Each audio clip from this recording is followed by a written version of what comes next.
ఎంతంత పెద్ద పెద్ద విఘ్నాలవనివ్వండి ఆయన తీసేస్తాడు. అది ఎంత పెద్ద విఘ్నం కానివ్వండి, ఆయనని తలుచుకుంటే మాత్రం ఇంకా విఘ్నం నిలబడదు, ఆ విఘ్నాన్ని తీస్తాడు. అందుకే ఒక్కొక్క దేవాలయంలో 2 విఘ్నేశ్వరులు ఉంటారు, 2 వినాయకమూర్తులు ఉంటాయి.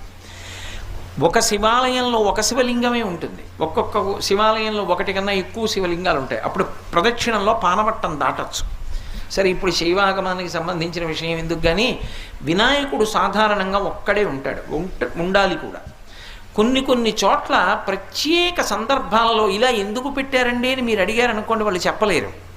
కానీ ఒక్కొక్క చోట ఒక్కొక్క ప్రత్యేక సందర్భంలో 2 వినాయకులు ఉంటారు. 2 వినాయకుల్ని ఎందుకు ప్రతిష్ఠ చేస్తారంటే అన్ని చోట్ల చేయకూడదు, అలాగా ప్రత్యేక కారణానికి చేస్తారు. ఒకరిని విఘ్నరాజు అని పిలుస్తారు, ఒకరిని విఘ్నేశ్వరుడు అని